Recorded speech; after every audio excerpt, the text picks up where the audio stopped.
seja bem-vindo a mais um Quarta Capa, o programa que fala de livros. O Quarta Capa é uma parceria entre a UFPR TV e a editora da UFPR e entrevista semanalmente os autores e tradutores da editora UFPR.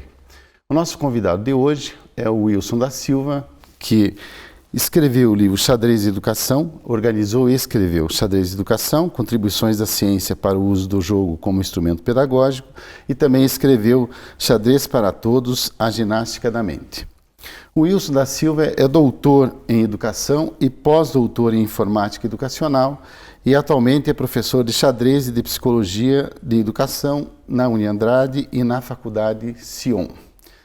Olá, Wilson, tudo bem? Seja bem-vindo ao Quarta Capa. Olá, Gilberto. Obrigado. Wilson, uma curiosidade que a gente sempre tem sobre qualquer livro é o que motivou o autor a escrevê-lo, né? Certo. No teu caso, né, nós vamos falar de 2 livros de xadrez. Quando e onde você esbarrou com o xadrez, né? Conte pra gente um pouco sobre isso. Eu aprendi a jogar xadrez ainda na terceira ou quarta série. Era uma escola pública, né, da rede pública municipal de Curitiba. Nos dias de chuva não tinha quadra coberta, então o professor de educação física tinha que fazer alguma coisa com os alunos, né? Então a gente ficava sempre eles, sempre o professor de educação física. A gente ficava em sala, né? O professor trabalhava um pouco com teoria dos esportes, desenhava a quadra, né, no quadro negro, e aí sobrando um tempo ele nos deixava mexer num baú de jogos que tinha assim no canto da sala. E aí o meu interesse foi pelo xadrez, que é um jogo com peças diferentes, né? E eu não conhecia aquele jogo. E o professor então me ensinou o movimento das peças. Ele sabia muito pouco sobre o jogo, mas para mim foi fundamental essa experiência que eu tive na escola, né? Ou seja, estou aqui falando sobre isso agora por causa desse professor que teve essa iniciação em xadrística, né? E que idade você tinha? Eu tinha por volta de 9, 10 anos, mais ou menos. E depois disso você não conseguiu mais se livrar do xadrez? Não. O interessante é que um irmão mais velho também aprendeu a jogar. E aí eu era meio o saco de pancada dele, vamos dizer assim, né? Ele sempre me ganhava as partidas, né? Que é 3 anos mais velho. E aí eu fiquei com aquilo na cabeça, digo, mas como é possível, né? Como é que ele me vence as partidas se é um jogo que não tem sorte nem azar, não tem uma carta de baralho, um dado, e fiquei com aquilo na cabeça, né? Depois, mais tarde, eu descobri que haviam livros de xadrez, né? Coisa que eu desconhecia até então. Descobri que podia estudar o xadrez cientificamente. E lembro a primeira vez que eu entrei num clube de xadrez, clube que eu coordeno hoje, eu entrei as pessoas todas sérias, né, com livros na mão, estudando, né? E eu falei assim, eu digo, olha, as pessoas estão tudo jogando sozinho, né? O pessoal já fez, né? Daí o instrutor disse assim, não, eles estão estudando, né? Eu falei, pode estudar isso? Ele, sim, é uma ciência. E aí eu lembro que esse professor me pediu para jogar uma partida com ele. Eu joguei a partida e ele me fez anotar, que foi uma coisa ótima, registrar os movimentos da partida. Tem até hoje essa partida. E aí ele disse, olha, isso, né, você tem que melhorar muito o teu xadrez, né? E dali para frente eu comecei a estudar. E aí o irmão mais velho já não era páreo. Não era páreo mais. E a ideia de virar pesquisador sobre o xadrez. Então, isso é interessante, porque eu tenho para mim, Gilberto, que o xadrez foi muito importante na minha formação. Então, a escola para mim era mais atrativa, né, pelo xadrez. Era uma atividade que eu tinha uma certa facilidade para fazer. Então, na verdade, eu ia para a escola para estudar xadrez. Era a grande motivação. Era a grande motivação, junto com a literatura, né, que o gosto pelos livros veio da escola. Né? Então, eu torcia para chover, porque eu sabia que era no dia de chuva que a gente teria a chance de jogar xadrez. Mas daí, então, o que acontece? Quando eu fui escolher um curso superior, que eu fiz pedagogia, né, pela Federal do Paraná, eu fiquei pensando, eu quero estudar algo, né, que aproveite essa experiência. E eu queria saber também se essa experiência que foi positiva para mim, poderia ser positiva para outras pessoas. E para minha surpresa, eu vi que não tinha muito estudo feito. Muita bibliografia sobre o tema. Nesse período, eu comecei a trabalhar com o grande mestre Jaime Sunia Neto, né? Que sempre foi um guru para nós, né? E o Jaime, nesse período, tinha retornado da Europa e trouxe, então, muita literatura dos países que ele morou, né? Então a gente começou a pensar, né, essa relação do xadrez com a educação, já baseado, enfim, em materiais desenvolvidos em outros países, projetos educacionais de outros países. Né? Quando foi que você encontrou com o Sunier? Eu encontrei com o Sunier no início dos anos 90, talvez 90, 91. E desde lá você tem uma relação com ele, ele te ajudou nesse campo da pesquisa do xadrez? Muito, a gente chama o Sunier... Bom, só para lembrar, né, Wilson, que o Jaime Sunier é um grande mestre internacional de xadrez, né, para quem não sabe, né? Perfeito. E fez a apresentação do xadrez para todos, né? Exatamente. A ginástica da mente. Então o Sunier a gente chama assim o pai de todos, né? Porque ele primeiro é um grande mestre, né? Um grande jogador que se preocupa com o xadrez escolar. O que não é uma regra, né? Geralmente, jogadores fortes se preocupam só com a competição. Então, o Sunier, desde o período, né, anos 80, quando ele coordenou um projeto na Fundepar, eu comecei a trabalhar com ele depois, né? Mas, de fato, ele tem uma larga experiência e o fato de integrar essa equipe de trabalho dele me fez ver assim como era trabalhado em outros países, né? Xadrez na União Soviética, xadrez na Holanda, que é bastante avançado, né? Então a gente se beneficiou muito com essa relação. Legal. Né? E sobre os dois livros, né? Os dois sobre xadrez, xadrez de educação, xadrez para todos.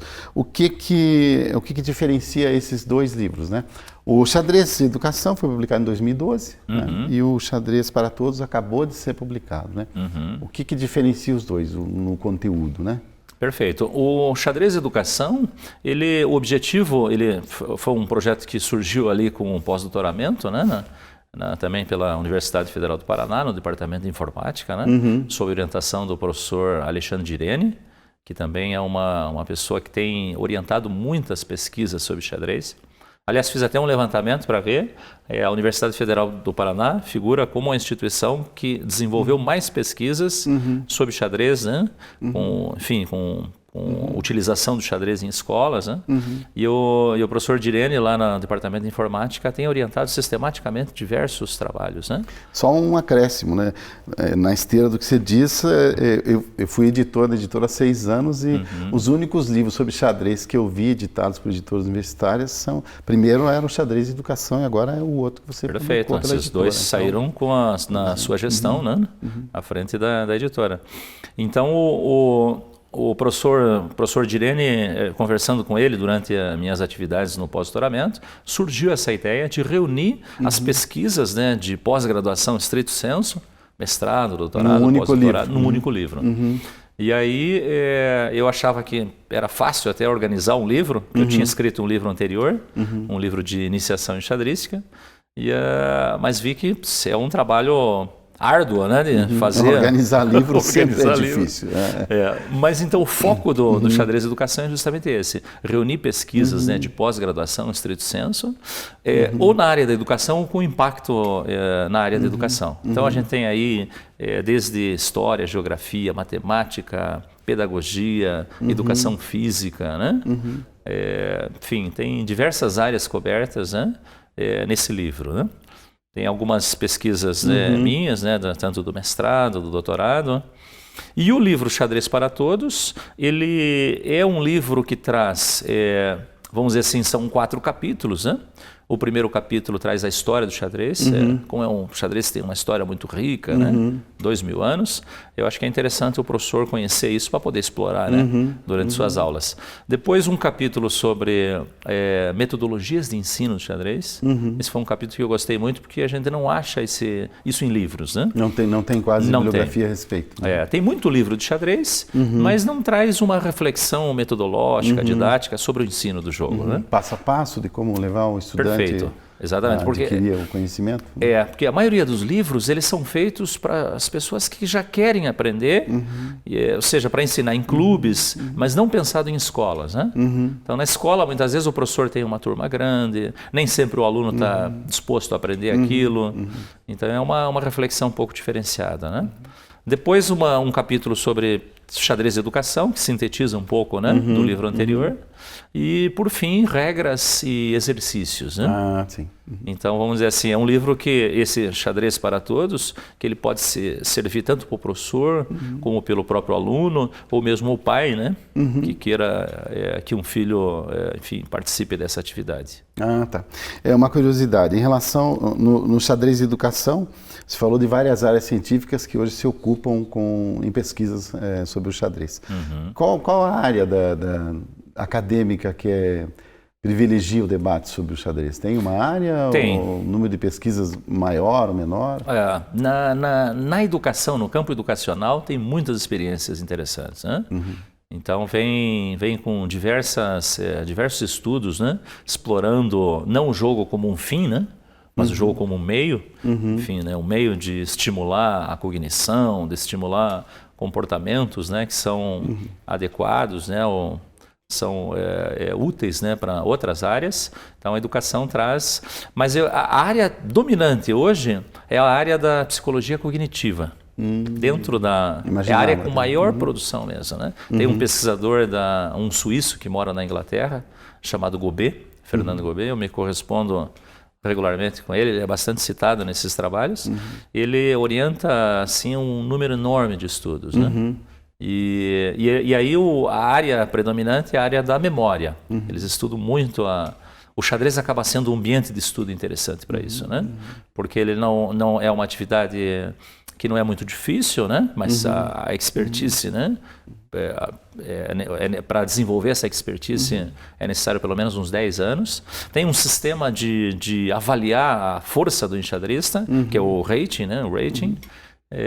E essa pontuação é bastante precisa. Então, um jogador, né? Por exemplo, um grande mestre internacional, ele tem que ter de 2.500 pontos para cima, né? Então, é bastante preciso essa escala, né, de expertise enxadrística. Né? Mas então hoje em dia se começa, digamos, comprovar a relação do xadrez e o desenvolvimento da memória, porque eu imagino que isso sempre a memória sempre esteve presente, associada ao jogo do xadrez, mas imagino que pesquisas, pelo que você e os outros autores colocam no livro, não havia ainda muitas pesquisas sobre debatendo ou comprovando isso, né? Claro. O Milor tem uma frase, né? O Milor, com o jeito dele de provocar, tem uma frase que as pessoas repetem muito, que ele diz assim: o xadrez desenvolve a inteligência para jogar xadrez. Ele fala alfinetando, essa é uma frase que ele endereçou ao grande mestre Mequinho, né? Está no livro de Pensamentos Vermelhos, né, do Milor. Mas, na verdade, é uma frase que estudos recentes põem em xeque essa frase. Por exemplo, tem um estudo desenvolvido por um grupo de pesquisadores alemães, mostrando que há uma correlação entre o rating, né, que é a força enxadrística, e a inteligência do outro lado, né? Então, mostrando que parece que quanto maior o rating, maior o desempenho dos enxadristas em testes de QI, né? Sobre a memória, mais especificamente, o que os estudos mostram é que a memória do enxadrista ela é melhor para assuntos enxadrísticos, né? Sim. Então, por exemplo, como ele trabalha, né? Por exemplo, você vê uma palestra do Sun, é impressionante, ele lembra das partidas todas. Outro dia ele estava lá no clube de xadrez falando. A memória é localizada ali. Perfeito. Né? Parece que quanto mais especializado né, o assunto, o conteúdo, parece que a memória... Mas eu acho que o enxadrista ele aprende a organizar os conteúdos de tal sorte que isso possa ficar indexado. Facilitar, né? É um tipo de disciplina, né? Perfeito. Ok. Você está assistindo ao Quarta Capa e a gente volta já já.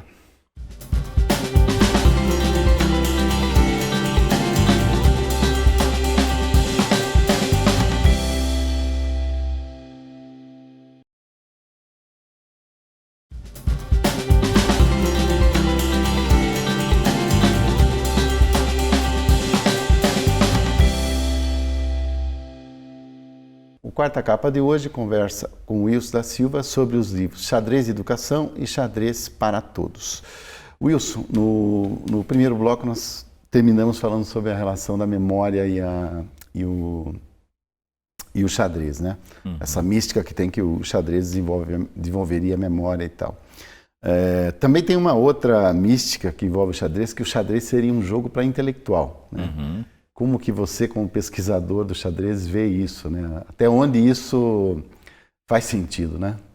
Então, na verdade o jogo é bem simples, né? Bem fácil de se jogar, né? Costumo dizer que qualquer pessoa, em 1 hora, ela aprende os fundamentos do jogo, né? Então, são 6 tipos de peças, né? É bastante simples de se aprender. Crianças a partir dos 4 anos de idade já podem aprender.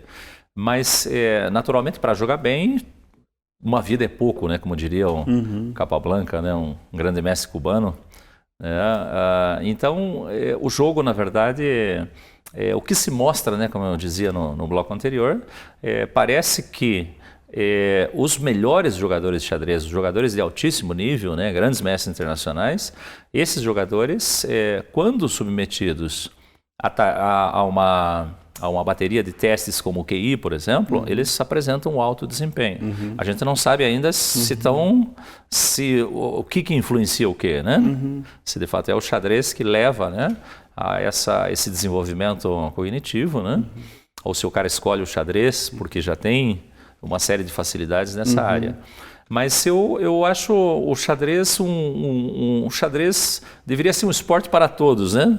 Parafraseando aqui o título do livro, porque eu não conheço um outro esporte onde uma criança e um adulto podem se enfrentar em pé de igualdade. Um homem e uma mulher podem se enfrentar em pé de igualdade. Um deficiente visual pode enfrentar um não deficiente, por exemplo, cegos jogam xadrez, jogam bastante bem, né? Deficientes físicos podem jogar xadrez, né? Então, na verdade, é um jogo extremamente inclusivo, né? Do ponto de vista da inclusão, né? E eu acho que é uma atividade barata, né? Então, a relação custo-benefício é bem boa, né?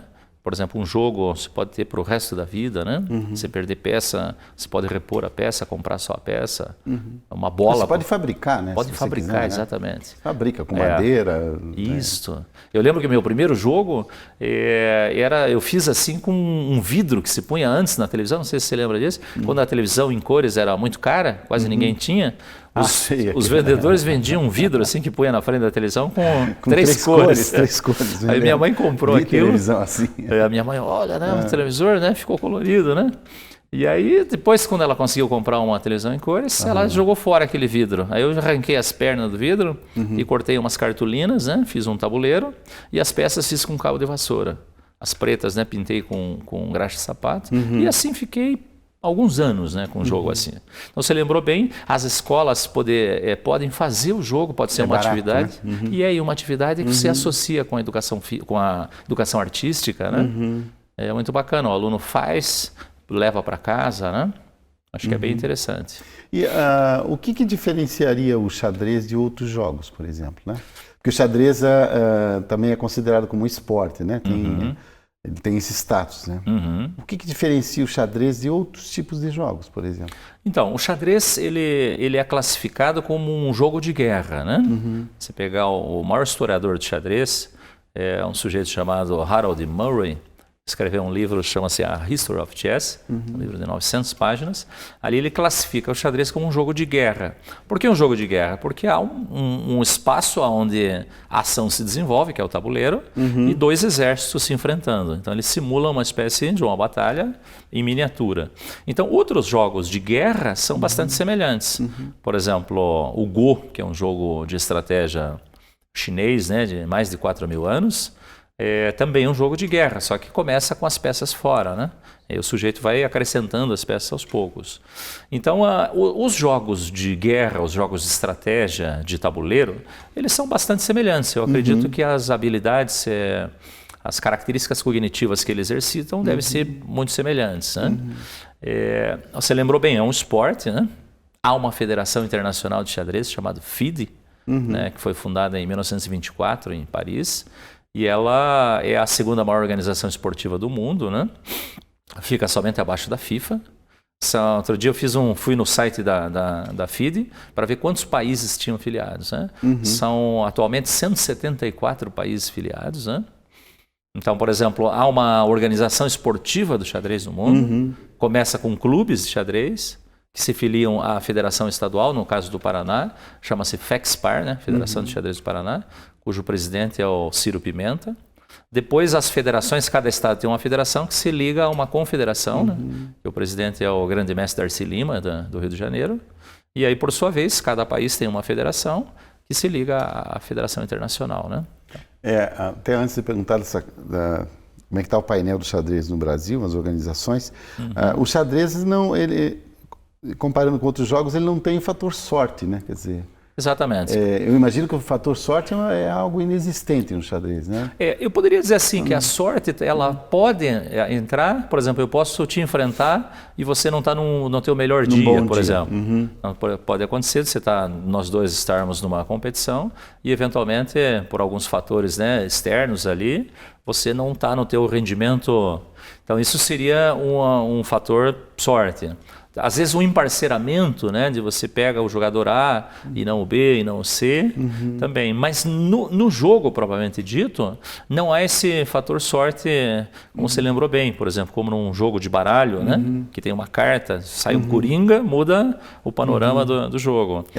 Tem o acaso ali envolvido, né? Perfeito. Quer dizer... Então o xadrez é um jogo, a teoria dos jogos, né, classifica como um jogo de soma zero. Então, portanto, é um jogo de informação perfeita e soma zero. Então, as informações estão todas abertas. Não há nada escondido, né? Então, o jogador, pelo raciocínio, pelo processo de raciocínio, ele deveria poder escolher o melhor lance, né, naquela posição.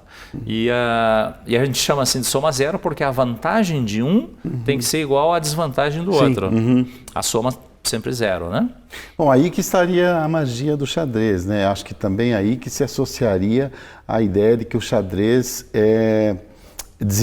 ajudaria a desenvolver memória, cognição, até talvez uma certa estabilização emocional, não sei. As pesquisas hoje, você falava delas no primeiro bloco, elas têm chegado à comprovação de que... Porque se nós não temos o fator sorte, existe o fator concentração, conhecimento, né, empenho, repetição, quer dizer, acho que seria isso que faria com que o xadrez seja visto como um elemento formador, digamos assim, né? Pois é, eu acho que tem vários aspectos positivos, assim, que o exercício, né, do xadrez, que o estudo e a prática sistemática do xadrez promovem. Eu estudei no doutoramento, na Unicamp, a relação do xadrez com o pensamento lógico, né? E aí, por exemplo, peguei bons jogadores de xadrez, né, avaliados pelo rating, né, e os submeti a uma bateria de testes que envolvem o pensamento lógico, né? E ali ficou evidenciado que eles apresentavam bastante facilidade em tarefas como essa. Então eu acho que o xadrez ele proporciona uma experiência de natureza lógico-matemática, né? Um exercício, né? Onde o resultado é uma certa organização do pensamento, né? Por exemplo, para jogar xadrez é necessário a todo instante o jogador avaliar a posição, né? Por exemplo, antes de fazer um plano, traçar um plano, ele faz uma avaliação, ele vê aspectos positivos, negativos. É extremamente reflexivo, né? Exatamente. O tempo todo, né? Exatamente. E cada lance é uma situação, problema que se apresenta. Então, você faz um lance para mim, é um problema. Se você quer vencer a partida, então, naturalmente, você vai fazer algum movimento tentando buscar algum tipo de vantagem no tabuleiro. Então, eu vou ter que olhar esse movimento, analisá-lo, refletir sobre ele. É um lance de ataque, então eu vou ter que me defender, o que eu posso contra-atacar, né? E veja que o xadrez tem uma regra que diz assim, peça tocada é peça jogada. Portanto, antes de tocar nas peças, pense bem. Você tem que fazer mentalmente. Então, é uma abstração. O Sunier chama bastante atenção disso. Toda vez que pergunto para o Sunier, das diversas características positivas do jogo, o que você acha que é mais positivo? Ele chama sempre a atenção da abstração. Ele acha que esse exercício de abstração, de sair de uma posição concreta para uma posição abstrata, né? Algo assim, é um exercício muito bom. É uma disciplina mental, né? Quer dizer, que certamente deve ajudar no desenvolvimento da cognição, né? Wilson, falando nisso, em desenvolvimento de cognição e educação, como é que está hoje no Brasil o desenvolvimento do xadrez escolar, né? Existem várias iniciativas, quais que você conhece a rolaria para a gente, né? Então, tem altos e baixos aí que acaba variando de acordo com os governantes, né? Mas nós tivemos recentemente um projeto nacional de xadrez, né? Que foi coordenado pelo Sonier, onde eu tive o privilégio de viajar por todos os estados capacitando os professores, né? E foi um projeto muito interessante que agora está meio em stand-by, assim, né? Mas o Paraná, propriamente dito, ele tem uma larga tradição no ensino de xadrez, né? Desde os anos 80, com o projeto da Fundepar, a gente tem, por exemplo, as escolas públicas, né? Tanto municipais quanto estaduais, têm projetos de xadrez. Na Prefeitura de Curitiba, a Secretaria Municipal de Educação, pela Gerência de Projetos Educacionais, tem um projeto já há mais de uma década, né? E eu assessoro frequentemente esses professores, né? E então eu acho que caminha bem, e eu acho que o xadrez escolar ele é muito interessante, né? É um ponto de entrada assim bastante interessante, né? E é sempre o jogo como meio, né? E não como fim, né? O aspecto esportivo, né? Eventualmente desse número enorme de crianças que começam a jogar, alguns vão se interessar pela competição e vão acabar chegando até os clubes, até as federações, né? Legal.